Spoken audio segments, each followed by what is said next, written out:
In 1996, famous rap star Tupac was gunned down and murdered by an unknown assailant, in which this case has never been brought to a court of law or found justice. There is mounting speculation that Tupac was murdered by a rival LA gang in which Keffe D and his nephew Orlando was a part of. Rap producer and artist P. Diddy has also been implicated. Based on his 3 years working the case, LA cop Kading claims that P. Diddy offered $1 million to Crips gang member Dwayne Keith, or Keffe D, to kill Tupac and his manager Marion Hugh, or Sug Knight. The evidence mainly came from Keffe D himself with a confession to the LA cops. He also implicates his nephew Orlando Anderson, or Baby Lane. Biggie Smalls, Tupac's chief rap rival, was gunned down in a shooting outside an LA museum with Puff Diddy in a car behind him.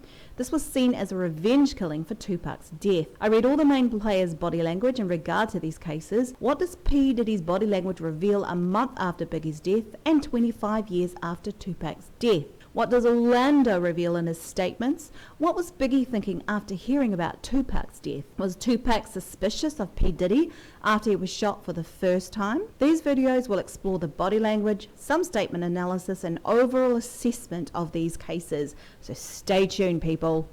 Right, so this is Sug Knight, and he's talking about the shooting 1 week later of Tupac's. And we're going to look at his body language. Now, he was Death Row's owner and producer and good friend of Tupac's.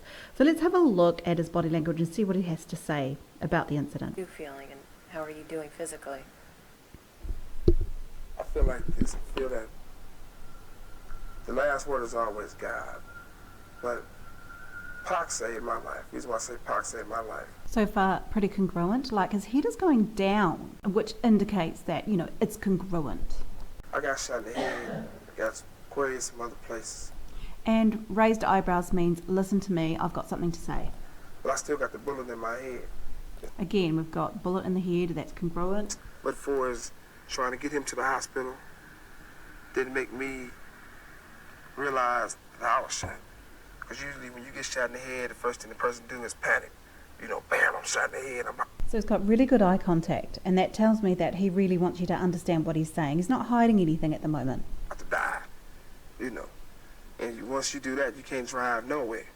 My whole thing was, he was shot. I'm like, you shot? I'm going to get you to the hospital. I'm driving, telling him I'm going to get to the hospital, kick back. Pac looked at me and said, you know what? You need the doctor more than me. You the one shot in your head. And we laughed the whole time going to find our way to the hospital. That's the conversation we had.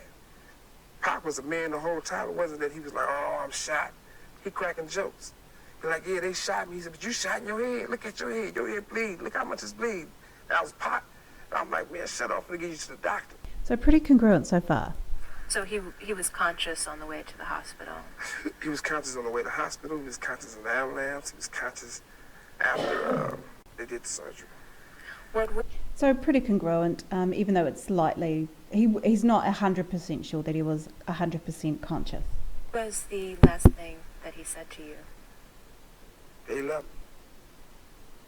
We was going in, we was on a thing that was getting there. I'm like, Pac, you to be the last one left. When we talk, this is how we talking. He said, homie, I'm straight. I love you, homie. I'm gonna be straight. I love you too. So there does seem to be an affection between the both of them. That's what it was.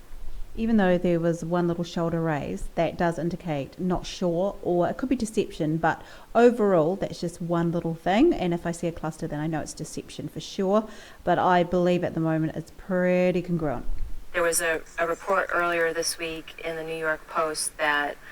Okay, so when we suck on a cigar, especially males, we are trying to say we are high status. It's pretty obvious, but absolutely the thicker the cigar, the more that you're trying to say, hey guys, I've got a big you-know-what down below, plus the jewelry as well. Tupac was looking to leave Death Row Records. Mm-hmm. Is that true? You should answer that. You don't take a person like Tupac who, if you listen to every song on All Eyes on Me, every song on Machiavelli, every time he do an interview, what's the first thing he say? Death Row. Tupac loved Death Row. Okay, pretty congruent. Love Death Row. Eyebrows raised and sort of a head down. It's not shaking of the head. So, yep, it looks like Tupac, according to Sug Knight, did actually love death row. Tupac loved me, I loved him. Okay, so he's not sure because one shoulder went up. Tupac took death row to the next level. If you'd ask Tupac that question, then was he planning on leaving death row, he definitely would cuss you out. Okay, so reasonably congruent. Now, he did do a head swipe, which means he's pretty critical of that question, and he's showing it in his body, as we do with our non-verbals. Okay, so overall, I find that at the moment with this one video, Sug Knight is being pretty straight up with his affection for Tupac. Even though there were issues with the both of them, overall there was a good relationship, and I don't see that he had anything to do with the actual death of Tupac, that he had him killed himself to boost record sales. I don't see that. Let's go look at a much later video when he says that Tupac is alive. Okay, so here's Sug Knight years later talking about Tupac being alive. So let's see if he's being realistic here. You're arrested for it. I guarantee you, it's never been nothing for me but straight real and violence. Ain't no, you ain't snitching. I ain't never in my life told. You know, I'm the mother.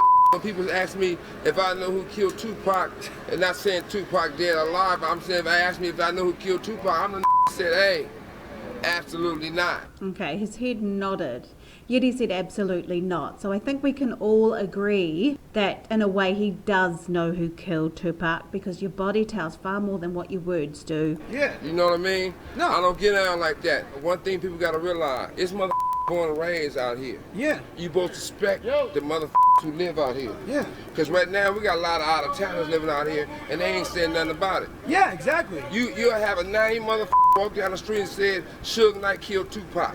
When everybody know off the top, I ain't the killed Tupac, I'm the protected Tupac. Okay, so that's what he believes. There was a little shoulder lift a little bit there. He's the one who protected him, so maybe he didn't protect him too well while he was in the car, because obviously he couldn't, because he was shot as well. Yeah. But at the same time, bitch ass Puffy can give him a mother star, and every rat in the world said he didn't want to kill Tupac. Yeah. Or had him shot. Yeah. You know what I mean? But if you know that, So there's obviously a rivalry between him and P. Diddy. it was a rat on television saying he the one did the shooting, this happened, that happened, this happened, that happened, right? Right. If you think about it, right? Right. Why you think nobody been arrested if they said they didn't want to kill Tupac? Because they're snitching to the police, so they ain't Not gonna get just to arrested. snitch and be smart, son. Because Tupac not I ain't dead. as smart as you should. Tupac's not dead. Tupac not dead. If he was dead, they'd be arresting those dudes for murder. You know he's so. Well, you know, he's got a point. If Tupac's not dead, they would be arresting someone for murder. However, the guy that supposedly killed him is now dead himself. Somewhere smoking a Cuban cigar on the island. He's smoking a Cuban cigar somewhere on an island, but a huge lift of his shoulder, which is a deception mechanism that we use when we're not telling the truth. One shoulder up, yeah. If he was dead, they'd be arresting those dudes for murder. You know he's somewhere smoking a Cuban cigar on the island. And he had a little bit of duping delight on his face. So you can't really believe what Sug Knight's saying about him still being alive. Another thing is that the brother of Tupac is very distraught when the LA cops actually told him who killed his brother. So you would think that Tupac, if he was alive, would make contact with all these people and there wouldn't be that surprise. Right, thanks for listening. I hope you enjoyed this video. Please like, subscribe and share. I'm now going to be focusing on P. Diddy and the bodyguard and a few more videos to come. Stay tuned.